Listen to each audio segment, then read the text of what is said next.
इस समय आपने ट्यून इन किया हुआ है रेडियो KGMU गूंज 89.6 मेगाहर्ट्ज। मेरा नाम विनय है और स्टार ऑफ द सिटी में आज मेरे साथ मौजूद हैं हमारे आज की स्टार डॉक्टर निधि निरंजन जी। सबसे पहले तो बहुत बहुत स्वागत है आपका हमारे शो में। बहुत बहुत धन्यवाद। इससे पहले हम शो की शुरुआत करें, हम चाहते हैं कि शो की शुरुआत कुछ अलग तरह से आपके कुछ गाने से होनी चाहिए। वरदे वीणा वादिनी वरदे, वरदे वीणा वादिनी वरदे, प्रिय स्वतंत्र रव अमृत मंत्र रव, प्रिय स्वतंत्र रव अमृत मंत्र रव, भारत में भर दे वीणा वादिनी वरदे। क्या बात है। बताइए, इतनी अच्छी आवाज़ में अगर माँ सरस्वती का आह्वान किया जाएगा तो क्यों नहीं प्रसन्न होंगी। बहुत बहुत स्वागत है, आप सुन रहे हैं रेडियो KGMU गूंज 89.6 मेगाहर्ट्ज। मेरा नाम विनय है और स्टार ऑफ द सिटी में आज मेरे साथ मौजूद हैं डॉक्टर निधि निरंजन जी। 84 में इन्होंने MBBS कर लिया था और उसके बाद में डॉक्टर बनकर इन्होंने बहुत सारे लोगों की सेवा की है। और कहते भी हैं कि भगवान के बाद अगर किसी दूसरे का नाम लिया जाता है, दूसरा दर्जा अगर किसी को दिया जाता है तो वो एक डॉक्टर होते हैं। और डॉक्टर एक अगर बहुत अच्छा सिंगर हो तो सोचिए सोने पे सुहागा हो जाता है। तो इसीलिए आज का शो हमारा बहुत स्पेशल है। हमारे बीच मौजूद हैं डॉक्टर निधि निरंजन जी। बहुत बहुत स्वागत करने के साथ मैं मैम आपके बारे में जानना चाहूँगा, इवन पूरा लखनऊ आपके बारे में जानना चाहेगा। कहाँ आपकी पैदाइश हुई और किस तरह से आप पले बड़े? मैं बेसिकली उत्तराखंड नैनीताल को बिलोंग करती हूँ जी। और मेरा जन्म पिथौरागढ़ में हुआ। अरे वाह, क्या खूबसूरत जगह है जी। तो पहाड़ से मेरा नाता है। तभी मैं कहूँ कि इतना खूबसूरत आज मुझे क्यों महसूस हो रहा है। इतनी खूबसूरत मैम है, मतलब आप तो मुझे पता है लकी नहीं है क्योंकि आप उन्हें देख नहीं सकते। मैं इस समय देख भी सकता हूँ और सुन भी सकता हूँ। सो पिथौरागढ़ में आपका जन्म हुआ जी। पिथौरागढ़ में मेरा जन्म हुआ और उसके बाद मेरी पूरी स्कूलिंग, पूरी एजुकेशन फर्स्ट से लेकर के 12th तक गोपेश्वर, जो कि डिस्ट्रिक्ट चमोली गढ़वाल में आता है, उसमें हुई। मेरे पेरेंट्स दोनों के दोनों GGIC में टीचर्स थे और शायद मैं लकी हूँ कि मेरे पेरेंट्स ने मेरे को वो जीन्स, ये सिंगिंग के जीन्स और डांसिंग के जीन्स, और फादर तो मेरे स्पोर्ट्स टीचर थे तो स्पोर्ट्स के जीन्स, मदर और दोनों के दोनों कल्चरल एक्टिविटीज़ में बहुत ज़्यादा पार्टिसिपेट करते थे। क्योंकि पहाड़ था छोटा सा, वहाँ पे ना कोई पिक्चर हॉल होता था। तब उस ज़माने में तो कोई TV और इस तरह का भी कोई कल्चर नहीं था। तो वहाँ पे बेसिकली ये था कि कोई भी फंक्शन हो, जैसे 26 जनवरी, 15 अगस्त, इन सब को बहुत सेलिब्रेट किया जाता था। और स्कूल के हम बच्चे खूब जोर शोर से सारे प्रोग्राम्स करते थे। तो वहीं से एक स्टेज एक्टिविटी करने का शायद एक जुनून मेरे अंदर पैदा हो गया था, जो मेडिकल कॉलेज में आने के बाद और फिर वही लाइफ की भागा दौड़ी के बाद वो फिलहाल बंद हो चुका था। क्या कभी आपके मम्मी पापा ने ऐसा कुछ बताया कि एक दूसरे की जो शादी हुई थी वो यही सारी कैपेबिलिटीज और इंटेलिजेंसी को देख के हुई थी? ऐसा कुछ था क्या? हाँ, ये सबसे बड़ा फैक्टर था। उस जमाने में मेरे पेरेंट्स की इंटरकास्ट मैरिज हुई थी। क्या बात है। तो वो दोनों के दोनों जो है, नैनीताल भी कल्चरली बहुत रिच है। तो वहाँ पे ये प्रोग्राम्स जैसे ड्रामेटिक्स की एक्टिविटीज़ वहाँ पे बहुत ज़्यादा होती थी। तो दोनों के दोनों अपनी स्टूडेंट लाइफ से ड्रामेटिक्स में इन्वॉल्व थे। तो वहीं से दोनों एक दूसरे से वो मतलब एक दूसरे के प्रति उनका आकर्षण हुआ। और उनकी उस समय, उस जमाने में जबकि इंटरकास्ट मैरिजेस तो बहुत बड़ी बात थी, तो उस समय उन लोगों की इंटरकास्ट मैरिज थी। और उसका परिणाम हम देख ही रहे हैं, इतने इंटेलिजेंट बच्चे। तो कितने भाई बहन रहे आप? जी, हम 2 भाई बहन हैं। मेरा छोटा ब्रदर वो इस समय मॉस्को में है। वो भी डॉक्टर हैं? नहीं, वो इंजीनियरिंग है। ओह, तो अच्छा, ऐसा कुछ हुआ कि जैसे पुराने समय में लोग 3 ही ऑप्शन रखते थे, या तो डॉक्टर बनना है, या इंजीनियर बनना है, या फिर सिविल सर्विसेज में जाना है, तो ऐसा कुछ आपके साथ भी था? अब मेरी मदर, जब मैं शायद 10th में पढ़ती थी, तब मेरी मदर एक बार मेरी मौसी का ट्रीटमेंट कराने के लिए KGMC में आई थी। अच्छा जी। तो वहाँ पे जब वो राउंड में जो डॉक्टर्स राउंड लेती थी, तो उनके वाइट एप्रन को देख करके वो इतना ज़्यादा फैसिनेटेड थी कि जब वो घर वापस आई तो उन्होंने मेरे को बोला कि इतनी सुंदर वो लड़कियाँ लगती हैं, इतनी प्यारी लगती हैं, तुम्हें भी डॉक्टर बनना चाहिए। क्या बात तो वहीं से वो डॉक्टर बनने का जो जज्बा वहीं से पैदा हुआ। चाहेंगे कि एक आपका गाना हो जाए, क्योंकि मैंने ये देखा है कि आप हर चीज़ में पारंगत हैं, तो एक ऐसा गाना जो आपके दिल से निकल रहा हो और आप जिसको इष्ट देव मानते हैं या जिसको पूजा जिसकी करते हैं उसके लिए आप समर्पित हो, तो कोई ऐसा गाना हो जाए, भजन हो जाए कुछ। पायो जी मैंने राम रतन धन पायो, पायो जी मैंने राम रतन धन पायो, वस्तु अमोलक दी मेरे सतगुरु, वस्तु अमोलक दी मेरे सतगुरु, कृपा करी अपनायो, पायो जी मैंने राम रतन धन पायो, पायो जी मैंने।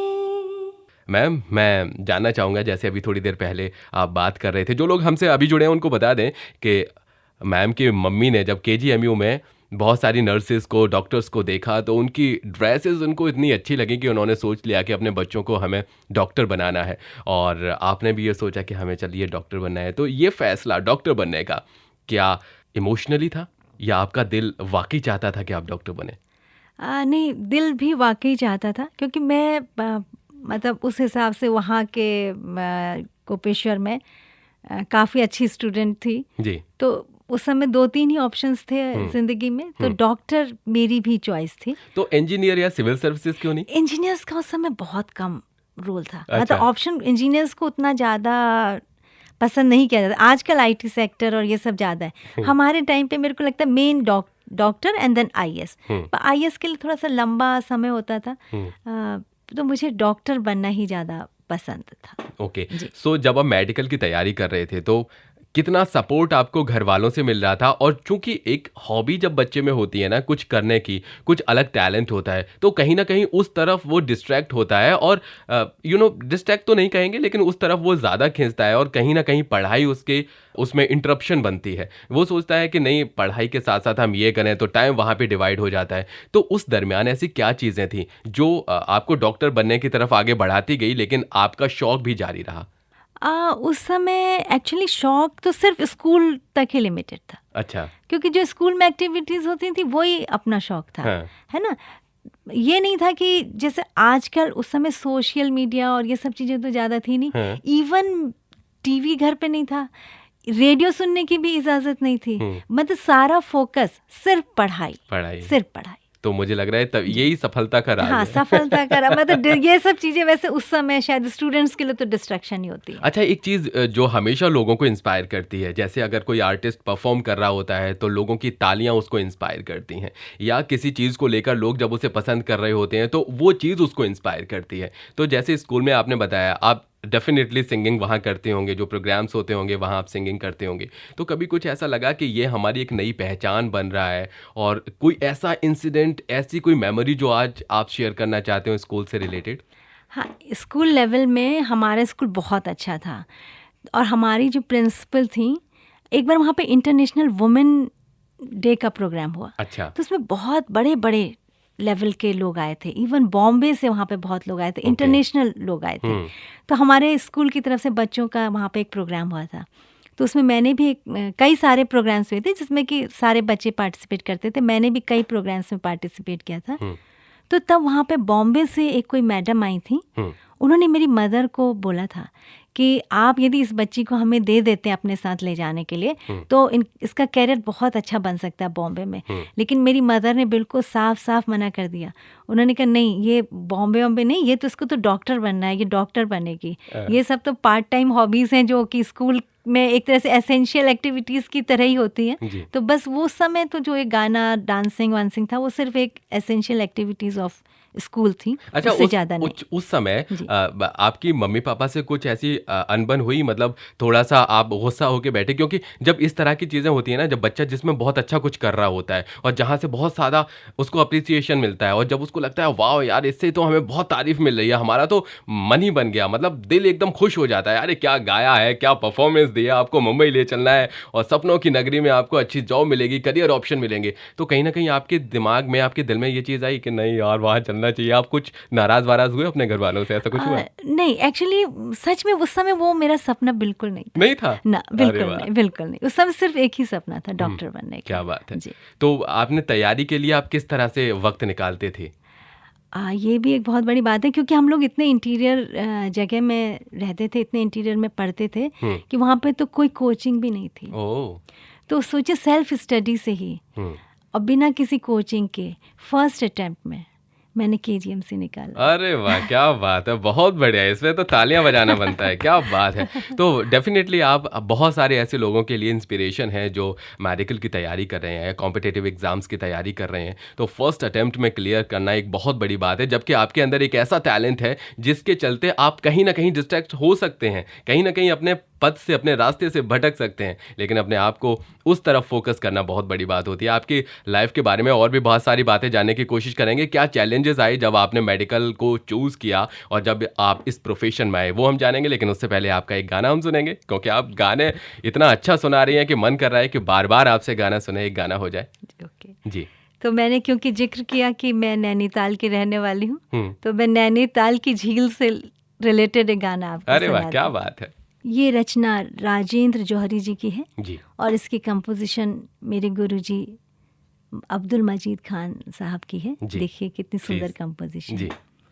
झील किनारे हमने कितने सपने साथ संजोए थे, झील किनारे हमने कितने सपने साथ संजोए थे।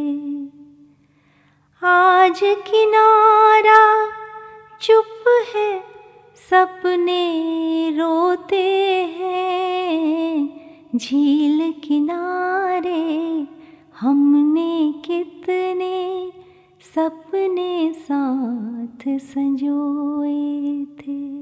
वाह, क्या बात है, बहुत बढ़िया। और ये गाना तो वाकई दिल को एकदम से छू गया। मैम, जैसे हम थोड़ी देर पहले बात कर रहे थे कि इतनी सारी चीज़ें आपकी लाइफ में आई, एक ऐसा टैलेंट जो आपके मन में था और आप इतना अच्छा परफॉर्म भी करते थे, लेकिन वो आपको डिस्ट्रैक्ट नहीं कर पाया। आप फोकस्ड रहे, मेडिकल में हमें जाना है और एक अच्छा डॉक्टर बनना है। तो कहीं ना कुछ ऐसे चैलेंजेस ज़रूर आते हैं लाइफ में, जब हमें वो कहीं ना कहीं रोकने की कोशिश करते हैं कि नहीं, अब हम नहीं कर सकते। सो कुछ कभी ऐसी चीज़ें आई आपके सामने जहां आपको लगा हो कि ये तो कठिन परिस्थिति है? इतना ज़्यादा नहीं, क्योंकि पढ़ने की लगन बहुत ज़्यादा थी। जी। तो बस काम यही था, सिर्फ पढ़ना ही पढ़ना काम था। और फर्स्ट अटेम्प्ट में सिलेक्शन भी हो गया। लेकिन जब वहाँ से सेलेक्ट होकर के KGMC में आए, तो तब यहाँ पे एक से एक दिग्गज। और दूसरा सबसे माइनस पॉइंट हमारे साथ ये था, क्योंकि हमारी एजुकेशन सारे हिंदी मीडियम की थी जी। और यहाँ पे सारा का सारा इंग्लिश मीडियम में था। तो वो एक चैलेंज जरूर उस समय शुरुआत में आया कि जो प्रोफेसर हैं, टीचर्स हैं, वो तो फटाफट इंग्लिश में सब पढ़ाते चले जा रहे हैं और किताबें भी सारी इंग्लिश में हैं जी। तो आपको समझने में इनिशियल मेरे को लगता है कि शायद 1-2 महीना थोड़ा टाइम लगा, फिर उसके बाद फिर सब कुछ पटरी पे। तो ये बहुत अच्छी बात आपने मैम इस समय कही है। बहुत सारे यूपी बोर्ड के स्पेशली स्टूडेंट्स होते हैं जिनको बड़ा प्रॉब्लम होती है इस बात को लेके कि मैं इंग्लिश में एक दूसरे से बातचीत कैसे करूं या अपना कन्वर्सेशन ऐसे कैसे करूं कि लोग इम्प्रेस हो जाएं, क्योंकि CBSE या दूसरे जो बोर्ड्स के स्टूडेंट्स होते हैं वो इंग्लिश पे ज़्यादा मेहनत करते हैं और उनके स्कूल्स में भी ऐसा होता है। तो कहीं ना कहीं जो यूपी बोर्ड के बच्चे हैं वो अपने आप को थोड़ा सा नीचा समझने लगते हैं। तो ऐसे लोगों को आपका एक मैसेज ज़रूर जाना चाहिए जिससे वो लोग हतोत्साहित ना हो। हाँ, इनिशियली तो ये बहुत ज़्यादा होता है जब आप एकदम से आपका एक्सपोजर हिंदी से इंग्लिश मीडियम में होता है जी। लेकिन बस वही है कि आप अपना धैर्य मत खोइए। ये सोचिए कि आपका बेसिक हम लोग का बेसिक उनसे बहुत ऊपर होता है, क्योंकि जो हमारे यूपी बोर्ड का सिलेबस उस समय होता था वो बहुत, अब तो सिलेबस सारा इक्वल कर दिया गया है, यूपी बोर्ड का सिलेबस बहुत लंबा चौड़ा सिलेबस होता था। राइट। तो हम लोगों का जो बेस बना हुआ था दैट वाज वेरी स्ट्रांग। तो धीरे धीरे वो एक फिर जब आपका इंटेलिजेंस लेवल सबके बराबर ही होता है, जब आप इतना बड़ा कंपटीशन बीट करके आए हैं, तो सिर्फ एक लैंग्वेज का ही बैरियर था, राइट, इंग्लिश और हिंदी वाला, वो कोई बड़ा नहीं वो है, बहुत बड़ा था नहीं जी। तो वो फिर धीरे धीरे ठीक हो गया। क्या बात है। अच्छा मैम, एक चीज़ और मैं जानना चाहूँगा कि जब पढ़ाई पूरी करने के बाद या फिर जो हमारा गोल होता है उसको अचीव करने के बाद सेकंड इनिंग हमारी स्टार्ट होती है, और चूंकि आपने बताया कि आपके मम्मी पापा भी उस समय में, जबकि ये चलन नहीं था, इंटरकास्ट शादी भी की थी, एक दूसरे की पसंद की शादी की थी, तो क्या कभी कोई ऐसा लड़का पसंद आया ड्यूरिंग द स्टडी और ड्यूरिंग द जॉब कि अरे ये लड़का मेरे लिए सूट करता है, या फिर आपकी शादी भी आपने घर वालों पे छोड़ रखी थी? शादी वादी के बारे में बहुत ज़्यादा तो नहीं सोचते थे, लेकिन हाँ क्योंकि भाई मेडिकल कॉलेज से सब लोग साथ पढ़ते थे तो नेचुरली कि कई सारे लोग मतलब ऑफर्स लेकर के आते भी थे लेकिन मैं थोड़ी सी मतलब ऐसी स्ट्रिक्ट सी थी, जो मतलब मुझे ये लगता था कि नहीं, मुझे तो जो भी करना है अपने पेरेंट्स के मर्जी से ही करना है। तो फिर पेरेंट्स के, हम लोगों के एक फ्रेंड थे, कॉमन फ्रेंड, जो मतलब मुझे भी जानते थे और मेरे डॉक्टर साहब जिनसे मेरी शादी हुई, डॉक्टर संजय निरंजन, उनको भी जानते थे। तो उनके वो मतलब बीच में आने से उन्होंने मेरे पेरेंट्स को भी समझाया और उनको भी मतलब मेरा नाम सजेस्ट किया, तो फिर फाइनली जो है उनसे मेरी डॉक्टर संजय निरंजन से मेरी शादी। कहते हैं कि मेडिकल स्टूडेंट जो है ना थोड़े शाय किस्म के होते हैं comparatively the engineering students and all. तो डॉक्टर साहब ने आपको प्रपोज किया था या आपको मन ही मन अच्छे लगते थे, या मतलब उन्होंने अपने फ्रेंड्स के थ्रू कहलवाया था, कैसे कुछ क्या हुआ था? नहीं, वो डॉक्टर साहब हमसे काफ़ी सीनियर थे, वो 5 साल सीनियर, वो तब उस समय KGMC से जा चुके थे। तो वो मतलब शादी के सिलसिले में अपने दोस्त से, मिस्टर गजेंद्र राणा, वो KGMC में ही थे जी। तो उनसे उन्होंने कोई कभी जिक्र किया होगा, तो उन्होंने कहा एक हमारे गोपेश्वर की बहुत अच्छी लड़की आई है, चलो हम तुमको उनसे मिलवाते हैं या जो भी मतलब उनको दिखवाते हैं, तो तुम्हें पसंद आ जाएगी और तुम उन्हीं से शादी करो, वो तुम्हारे लिए बेस्ट है। तो बस ऐसे ही उनके मीडिएशन से शायद वही होता है, भगवान जोड़ियां बना के भेजता है तो कोई ना कोई मीडिएटर मिल जाता है। तो वो बस हम लोगों का, आई एम श्योर कि जब उन्होंने आपको देखा होगा तो उनको ये लगा होगा वाह क्या हूर की परी हमें दिखाई है। ऐसा कुछ नहीं, उनको तो लगा रहे थे डॉक्टर साहब की पसंद में थोड़ी सी tall and slim and trim type की गर्ल्स ज्यादा थी तो उनके क्राइटेरिया में शायद उतने ज्यादा फिट नहीं बैठते थे, बट हाँ क्या बात है। वेल देखिए, कोई अपनी तारीफ अपने मुंह से तो नहीं करता, लेकिन हाँ मैं ये ज़रूर कहूँगा कि पहली नज़र में जब मैंने मैम को देखा तो मैंने यही सोचा कि काश मैं भी मैम की उम्र का होता तो कम से कम एक कॉफ़ी डेट के लिए जाता चलिए, फिलहाल बहुत अच्छी बात आपने कही है। देखिए, ज़िंदगी की ना ट्यूनिंग मिलनी चाहिए, और जब ज़िंदगी की ट्यूनिंग मिल जाती है, जब दो पहिए एक गाड़ी पे चलने लगते हैं, अच्छी तरह से चलने लगते हैं, तो ज़िंदगी बहुत अच्छे से गुजरती है। मैं चाहता हूँ एक गाना हो जाए, उसके बाद एक छोटा सा ब्रेक लेंगे, एक ऐसा गाना जो आपके दिल के बहुत करीब हो। ओके जी। तो अब क्योंकि शादी का जिक्र छिड़ा है जी, तो हम आपको उसी से रिलेटेड एक चुलबुला सा सॉन्ग सुनाते हैं जी। बहुत पुराना सॉन्ग है प्लीज। सैया दिल में आना रे, आके फिर न जाना रे, हो आके फिर न जाना रे, छम छमा छम छम राजा बन के आना रे, मोहे लेके जाना रे, हो मोहे लेके जाना रे, छम छमा छम छम। देखा, मतलब एक बार गा दिया होगा फिर तो किसी को जाने का सवाल ही पैदा नहीं होता। सो इस समय आप सुन रहे हैं रेडियो KGMU गूंज 89.6 मेगाहर्ट्ज। मेरा नाम विनय है और स्टार ऑफ द सिटी में आज मेरे साथ मौजूद हैं डॉक्टर निधि निरंजन। बहुत सारी हम बातें कर रहे हैं, पर्सनल बातें भी कर रहे हैं। मैं आपसे भी कहना चाहता हूँ कि अगर आप भी हमारे star of the city show का हिस्सा बनना चाहते हैं तो आप मुझे कॉल करके या फिर आप मुझे मैसेज करके इन्फॉर्म कर सकते हैं, या फिर आपकी नज़र में कोई ऐसा व्यक्ति है जो आपको लगता है कि उनका टैलेंट पूरे लखनऊ के सामने आना चाहिए, तो आप प्लीज़ हमें ज़रूर बताइएगा। आप हमें मैसेज कर सकते हैं 8887019138 पर, 8887019138 पर, 8887019138 पर। फिलहाल मेरे साथ डॉक्टर निधि निरंजन जी मौजूद हैं। बहुत सारी हम बातें कर रहे हैं। सो मैम, एक अच्छा सिंगर इंसान बनना तो चाहता है, लेकिन शायद बहुत सारी ऐसी चीज़ें हैं जो उसे पता नहीं होती। तो जो लोग सिंगर बनना चाहते हैं या जिनका मन है कि इस फील्ड में हम अपना करियर बनाएं, तो आप क्या उनको सजेस्ट करना चाहेंगी? सबसे पहले तो एक गुरु का मिलना बहुत ज़रूरी है जी। मैं बहुत लकी रही कि KGMC में भी इतने अच्छे गुरु मिले, और सिंगिंग के क्षेत्र में जब जाना चाहा तब भी बहुत अच्छे गुरु मिले, उनका नाम है अब्दुल मजीद खान जी। साहब। तो आप जब उनके मुंह से हम्म। राम भजन, कृष्ण भजन सुनेंगे ना, तो आपको लगेगा कि अरे वाह, ये आवाज़ इनके दिल से निकलती। मतलब अभी तो हम लोग शायद उनके 1% के करीब भी नहीं क्या पहुंचे। बात है। सही बता रहे। जी। और बेस उनका बेसिक क्या है? क्लासिकल। कि वो कहते हैं हमेशा क्लासिकल से ही आप अपना शुरुआत करिए। जी। तो जो क्लासिकल बेस लेकर के आप चलोगे तो आप हर तरह का गाना गाएंगे। जैसे कि उन्होंने हमें गीत, गज़ल, भजन, फोक हर तरह की ट्रेनिंग दी है। क्या बात है। तो हम हर तरह का गाना गा सकते हैं। मतलब सबसे बड़ी फिल्मी, इवन फिल्मी गाना भी वो हम लोगों को सिखाते हैं। तो इस तरह के है कि आप किसी भी महफिल में, जहाँ जैसा मिजाज चल रहा हो, पता चला कहीं फोक की महफिल चल रही है, वहाँ पे आप फिल्मी नहीं गा सकते। जहाँ फिल्मी महफिल चल रही है वहाँ पे फोक नहीं गा सकते।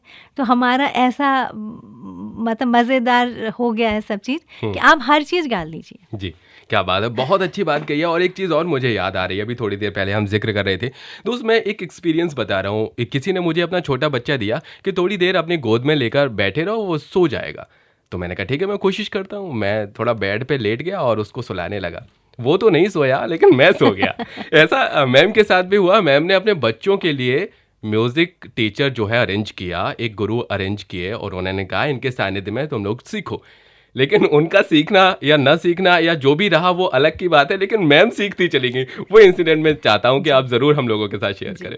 तो वो इंसिडेंस ऐसा है कि एक बार हमारे मोहल्ले में होली का कोई प्रोग्राम हुआ जी। तो उसमें मिस्टर विजय अग्निहोत्री, जो खुद तो वैसे ही इज़ पुलिस सर्विसेज में है, लेकिन ये आकाशवाणी वगैरह से भी जुड़े हुए हैं। अच्छा। तो उन्होंने खुद हमें सिखाया एक होली गीत और हमने उसको प्रेजेंट किया।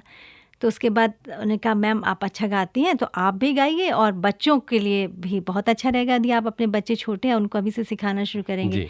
तो गुरुजी आए घर पे, तो गुरुजी ने बच्चों को, मेनली बच्चों के लिए आए, क्योंकि उस समय तो हम बहुत बिजी थे भाई, प्रैक्टिस में थे, तो इतना ज़्यादा तो टाइम दे नहीं पाते थे। लेकिन जब गुरुजी घर आते थे तो बच्चे जो है, कल हमारा एग्ज़ाम है, आज हम नहीं सीखेंगे, कल हमारा ये है, हम नहीं सीखेंगे। तो फिर गुरुजी ने कहा मैडम देखिए बच्चे तो आपके सीखते हैं नहीं, इससे अच्छा है कि आप ही सीख लीजिए थोड़ा बहुत। तो हमने कहा चलिए गुरुजी फिर हम ही सीख लेते हैं। तो सीखते सीखते बच्चे तो इधर उधर चले गए और हम आज भी स्टूडेंट बने हुए हैं। क्या बात और है। गुरुजी की कृपा हमारे पास। बहुत अच्छी बात कही है। तो दोस्त यही कहना चाहते हैं कि जब आपके मन में लालसा होती है किसी भी चीज़ को सीखने की या कुछ करने की, तो डेफिनेटली आप कर सकते हैं। बस आपका जज्बा और आपके इरादे पक्के होने चाहिए। अगर वो सब कुछ आपके अंदर है तो चाहे कितनी भी बड़ी चीज़ हो आप ज़रूर हासिल कर पाएंगे। मैम हमारा जाने का समय हो गया है, लेकिन जाने से पहले मैं ये ज़रूर चाहूँगा कि एक अच्छा सा गाना आप हमें सुनाएं। तो क्योंकि मैंने जिक्र किया था अभी अवधी और फोक का, जी, तो मैं आपको एक फोक बिल्कुल बिल्कुल, प्लीज़ प्लीज़। जी।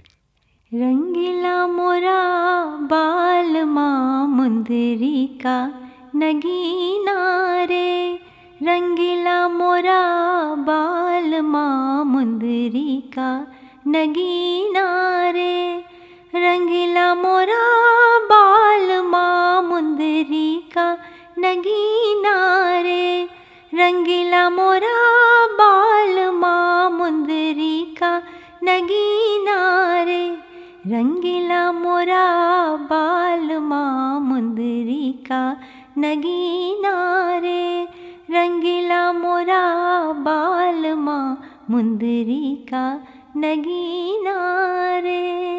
क्या बात है, बहुत शानदार, बहुत शानदार। फिलहाल आपसे विदा लेने का वक्त हो गया है, लेकिन ऐसा मन कर रहा है कि आपके साथ ही हम यहाँ बैठे रहें, यूं ही आपके गाने सुनते रहें और आपसे बातें करते रहें, लेकिन मजबूरी है कि हमें आपसे विदा लेनी पड़ेगी। लेकिन चलते चलते मैं ये ज़रूर चाहूँगा कि एक संदेश जो आप तमाम हमारे सुनने वालों को कुछ कहना चाहते हैं तो प्लीज़। अपने सुनने वालों को मैं यही कहना चाहूँगी कि एक अच्छा नागरिक बनने की कोशिश करिए, अपने देश से प्यार करिए। जी, है ना। धर्म, जाति, इन सब से ऊपर उठ करके सबसे पहले अपने देश की भक्ति करिए और उस देश को दुनिया में सबसे ऊंचे स्थान पे ले जाने की कोशिश करिए। अपने कर्म को ही अपना धर्म मान लीजिए। तो जब अच्छा कर्म करेंगे तो पूरी दुनिया को आप खुश कर सकते हैं जी। और पूरी दुनिया आपको प्यार करेगी। क्या बात है। तो चलते चलते मैं ये भी चाहूँगा कि एक देशभक्ति वाला गाना हो ही जाए। मैं तो एक एक पल को, एक एक मोमेंट को आपके साथ एंजॉय करना चाहता हूँ। सो एक देशभक्ति का गाना करते हुए हम आपसे विदा लेंगे। ये शफ़क़ साहब की कंपोजिशन है जी लिरिक्स शफ़क़ साहब के हैं और कंपोजिशन अब्दुल मजीद खान जी, साहब मेरे जी, गुरुजी की जी। है। तुझ पे प्यारे वतन सब कुछ लुटा सकते हैं हम, दिल तो दिल है जान की बाजी लगा सकते हैं हम, तुझ पे प्यारे वतन। क्या डराएंगी किसी की धमकियां हमको शफ़क़, क्या डराएंगी किसी की धमकियां हमको शफ़क़, मौत की नज़रों से भी, मौत की नज़रों से भी नज़रें मिला सकते हैं हम, तुझ पे प्यारे वतन सब कुछ लुटा सकते हैं हम, दिल तो दिल है जान की बाजी लगा सकते हैं हम, तुझ पे प्यारे वतन। क्या बात है, बहुत सुंदर, बहुत लाजवाब। बहुत बहुत शुक्रिया कीमती समय देने के लिए, स्टूडियो में आने के लिए और इतनी सारी पर्सनल बातें हमारे साथ शेयर करने के लिए आपका बहुत बहुत शुक्रिया। बहुत बहुत धन्यवाद। मैं भी अपने आप को बहुत ही ऑनर्ड फील कर रही हूँ कि मैं अपने KGMC जिसमें मैं पढ़ी हूँ और उसमें मैं आज इंटरव्यू देने के लिए आई हूँ। Thank you very much. अत्यंत हर्ष और गर्व की बात है कि रेडियो KGMU गूंज आप हमारी फ्रीक्वेंसी 89.6 मेगाहर्ट्ज पर तो सुन ही सकते हैं, साथ ही विश्व के किसी भी कोने में सुन सकते हैं हमारे KGMU गूंज के एप्लीकेशन के साथ, जो अब एंड्रॉइड और iOS दोनों पर मौजूद है। एंड्रॉइड यूजर्स हमारे एप्लीकेशन को डाउनलोड करने के लिए प्ले स्टोर पर और iOS यूजर्स ऐप स्टोर पर जाकर टाइप करें KGMU गूंज और डाउनलोड करें जानकारी और मनोरंजन से भरपूर हम सबका अपना रेडियो स्टेशन, रेडियो KGMU गूंज 89.6 FM। रेडियो KGMU गूंज 89